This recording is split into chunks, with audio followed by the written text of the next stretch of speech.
Rahim. Dear students, Assalamu alaikum. I am Muhammad Suhail, Assistant Professor of English from Government Postgraduate College Attack. I welcome you to my online class, and the topic for today's discussion is Renaissance elements in Dr. FAUSTUS.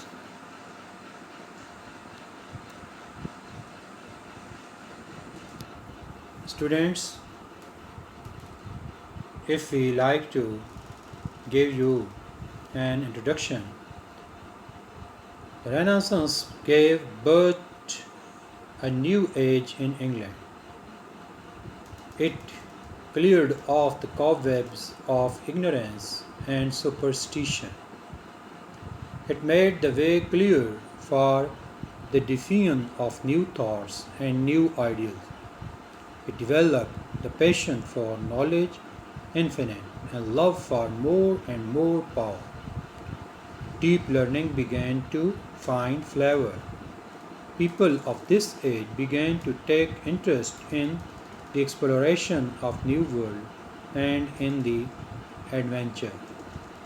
Literature, music, dance, and mirth played a significant role in the general life of the people of this age. Interest in science, nature, geography stirred the people of the age. So this is what it is an introduction to the spirit of Renaissance is, what the Renaissance really is. You can see that all the horizons of human life have been explored during this era.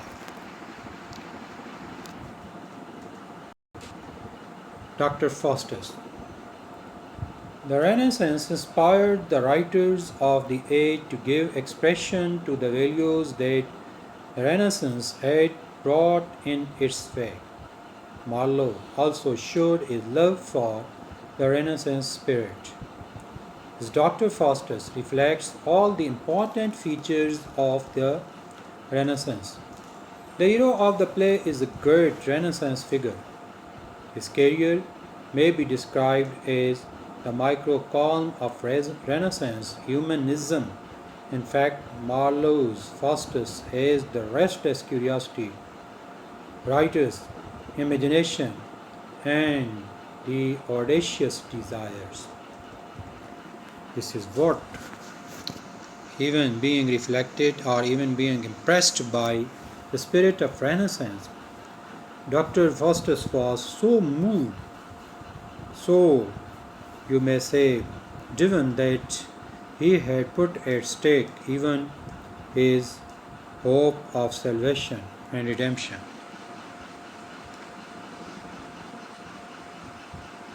If we sum up the different elements which were peculiar to the era of Renaissance, we can sum up them into 9 different points. Thirst for knowledge, power, and glory. Individualism, scholarship, love for beauty, high ambition, spirit of revolt, craving for sensual pleasure, worldliness, skepticism. Thirst for knowledge, power, and glory.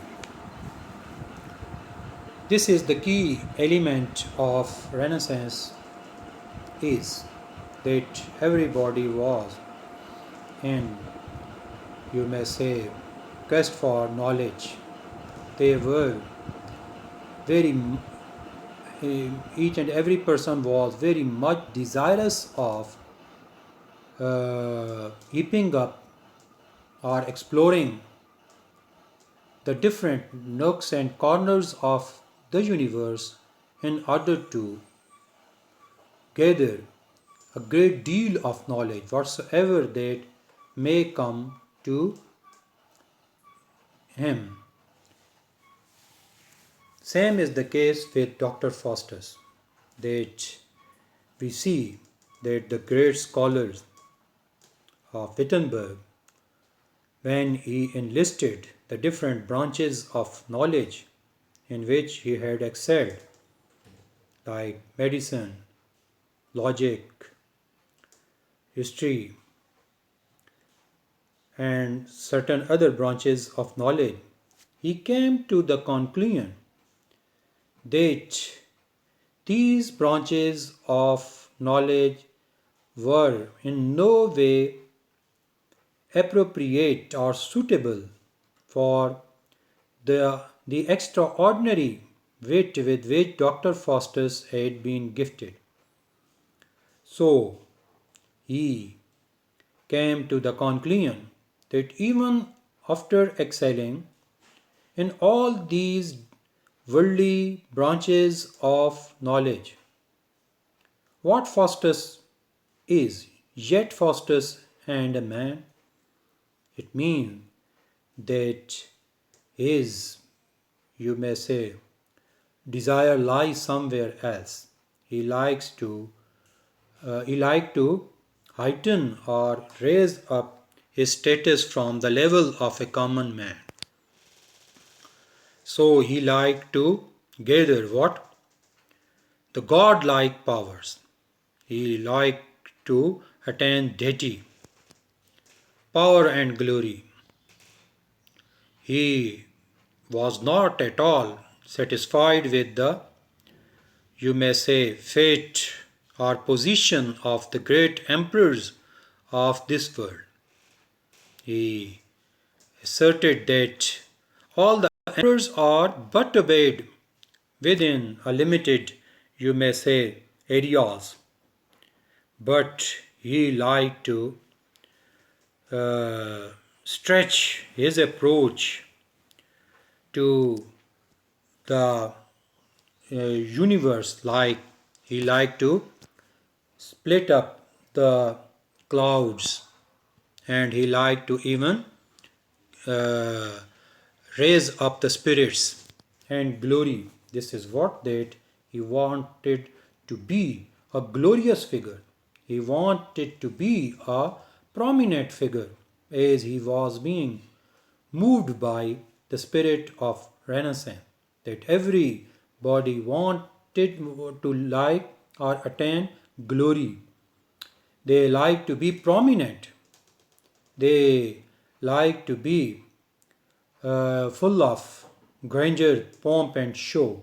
So this is what that Dr. Faustus, who had earned a great deal of pomp and show, but even then he was not at all satisfied with what he had achieved. Individualism. Individual was given much more importance during the era of Renaissance. What individual liked, it was what that was regarded as of great significance. Same was the case with Dr. Faustus, that he has, you may say, highlighted his individual personality or the individual thinking that came to him. What he thinks individually, whether it is right or wrong, whether it is whether it goes against religion, even he gets ready to accept it as well. We see that in order to attain power, knowledge, and glory, he had even set aside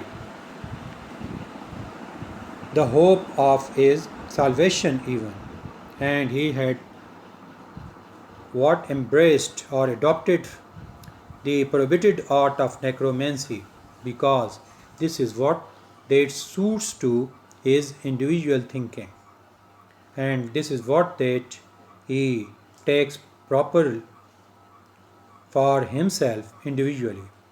Scholarship. He wants to attain a great deal of scholarship. He wants to attain knowledge. He traveled in the different nooks and the corners of universe with the help of a spirit or Mephistopheles. He had signed a bond with Lucifer that he will be enjoying the life of 24 years full of all sort of luxuries and enjoyments with Mephistopheles, who will remain at his beck and call, and he will perform for him whatever that is being desired by Dr. Faustus. So, in order to heap up or in order to increase the great fund of or treasure of knowledge or scholarship, he has signed this very, you may say, drastic bond with Lucifer, and even he has risked his life that after the expiry of life of 24 years, his soul will be with all the satanic powers, for that is, it will be in the hell for everlasting damnation. This is the price that he had paid for attaining scholarship. Love for beauty. Dr. Faustus was a great admirer of beauty, as he was being moved by the spirit of Renaissance. He likes to have the most beautiful woman of the world in the form of Helen. This shows that how excellent or how great vision he is having about beauty. He is not at all satisfied with the beauty of the ordinary women. Rather, he likes to set his idol quite, you may say, quite or in a very prominent way. High ambition. Dr. Faustus was not at all satisfied with the temporal achievement of his life.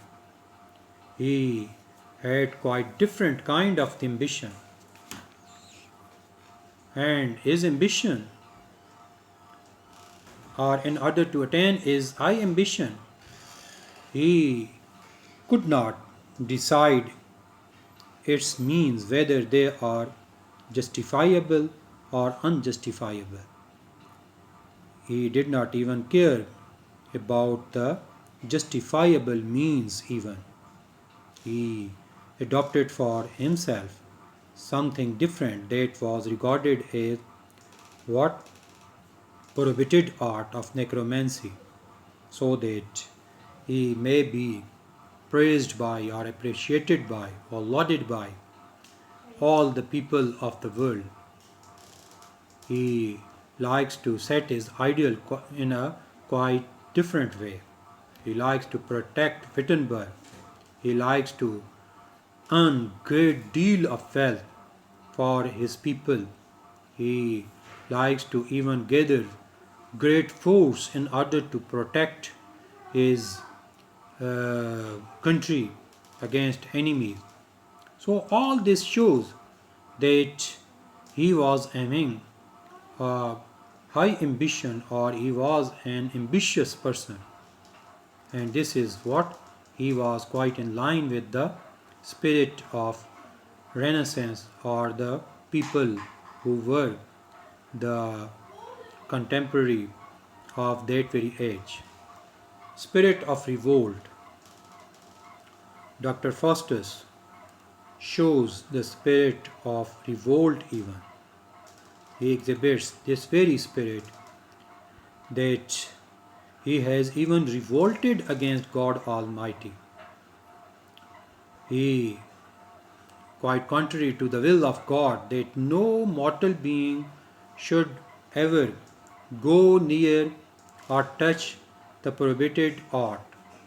He, just like Satan, he disobeyed even God Almighty. out of the lust that he had engendered in himself in order to attain superhuman qualities. Craving for sensual pleasure. This is also the main element of Renaissance, is that the people were great admirers of essential pleasure. So, same is the case with Dr. Faustus, that in order to enjoy the physical beauty of a woman, he had desired to have the company of the most beautiful woman of the world, that is Helen. Worldliness. No doubt that Dr. Faustus had been brought up in a religious background. He was given the education of theology, but he was moved by, or he was impressed by, the charm of Renaissance and the worldly pleasure. So he has decided to set aside his all, you may say, religious education, and he had devoted himself to magic, skepticism. This is also another element of Renaissance spirit, is that the people remain doubtful about what they attain. They keep on inquiring about the new, you may say, nooks and corners of their universe. Same is the case with with Dr. Faustus, when he answered, when Mephistopheles answered him regarding universe, he wanted to know something more than what he had been told. So he is very nature of inquiring into the matter is also in line with the spirit of Renaissance. Dear students, this is all for today's lecture. I hope this lecture would benefit you and help you in preparing your assignment. Okay, thank you very much, and Allah Hafiz.